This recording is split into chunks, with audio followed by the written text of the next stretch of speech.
This is Doug. This is episode 2 of our series, this two-part series, Pauline, Pastor Seeks Entry into Heaven. And so hopefully you've seen part 1, and there'll be a link in the description below so that you can go back and watch that after you've seen this. All right, I hope you enjoyed this. God bless. Take care. This is part 2 of the story of Pastor Smith who died today.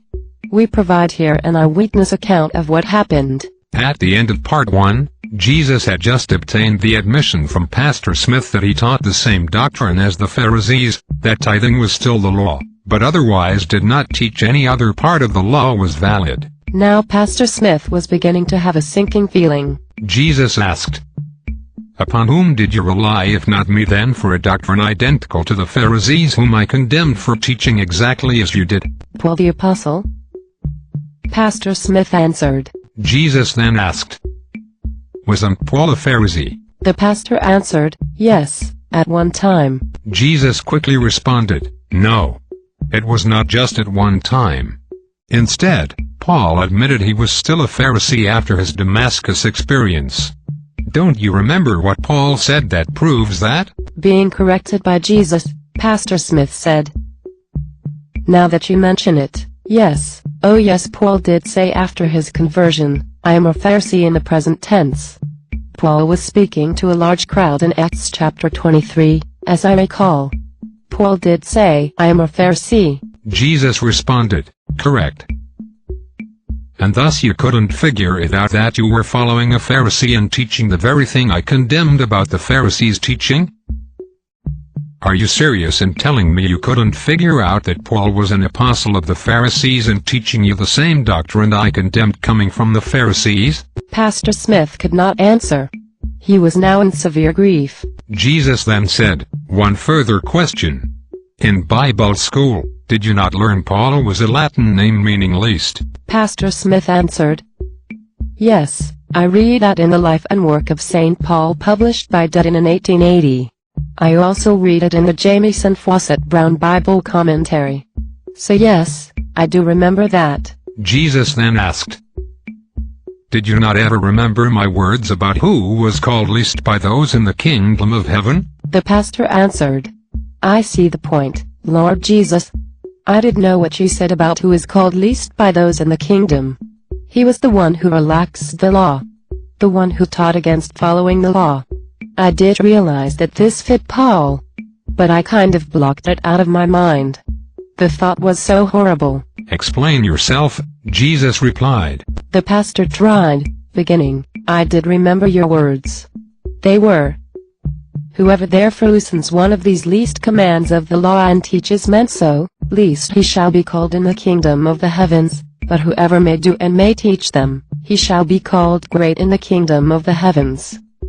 "Who did you think," Jesus asked, "I meant to refer to in that statement?" Pastor Smith answered, "I knew you said the anti-law teacher would be called least by those in the kingdom of the heavens. It did cross my mind you meant Paul. But then I could not figure out why you chose Paul in Acts as an apostle." Jesus answered forcefully, "You greatly wrong. You did not read Acts carefully enough. Where in any portion of Acts did the blinding light figure whom Paul met and Paul thought was myself ever say Paul would be an apostle? You won't find it, sir. That voice said Paul would be a witness. And more than once I said there are only 12 apostles to sit on 12 thrones to judge the 12 tribes. I said that in Matthew, your chapter 19. And again in Revelation, your chapter 21. You just were not listening to me.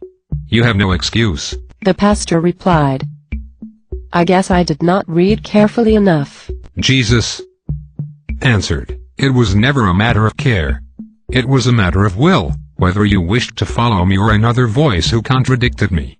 And all along you knew I point blank called Paul out as the least, and condemned him in a prophecy as Matthew, my apostle, remembered under inspiration. But you refused to listen to me on the very identical point that you followed the least one. You failed to follow me on the law itself." Pastor Smith answered, "I realize now I have no excuse." "One final question, one more question. What does the Hebrew word for Lucifer mean?" The pastor paused and said, "Let me think." Then he exclaimed, "Blinding light. Yes, That's it. Oh my gosh. Jesus commented, "Now you figured it out. A bit too late." The pastor's grief was growing. Jesus paused, his eyes glaring in disdain at the pastor. Jesus then continued, "I am done here. Your own words condemn you. You admit you taught tithing, but I found you did so in a self-serving manner that robbed widows and orphans. As to the rest of the law, you told your congregation to ignore these commands from Yahweh despite my telling you this was a doctrine of the Pharisees leading people to condemnation. I even told you the anti-law teacher's name. The least. In Greek Paulos and in Latin Paulus. It was obvious to you as you taught the word. But you blinded yourself. And your blindness prevented you from figuring out Paul was a Pharisee in the very mold I condemned. You thus became not a teacher of greatness but a blind teacher leading the blind into a pit. Because as I also instructed that the one who leads a believer in me to be ensnared in sin would be happier being thrown in the deep pit of the sea than to face the judgment which I will now give, please brace yourself." A piece of paper was handed by Jesus to the heavenly bailiff, who then had the verdict read out loud by the heavenly court clerk. "Mr. Smith is hereby consigned to the deepest, darkest corner of hell in the greatest heat. This is the punishment for anyone who taught others to reject the words of Messiah, Son of God, and who instead taught in its place the doctrines of the Pharisees, the doctrines of a mere man." The pastor wept. The guards of heaven then took him down to a road which in turn led to steps downward into a gray funnel of cloud and smoke. And he disappeared from the sight of the occupants of heaven. But at the same time, Jesus' rulings continued, and the many who do the commands of God were given the right to enter the New Jerusalem, as Jesus told Apostle John to record in Revelation. The pastor could only ask himself why he ever trusted a Pharisee at odds with the words of Jesus. As years progressed, this was the question that constantly nagged him. The true pain of hell, he learned, is not the fire but the nagging knowledge that you easily could have seen the truth but you willfully suppressed it to follow someone else other than Jesus. Thank you for watching. God bless.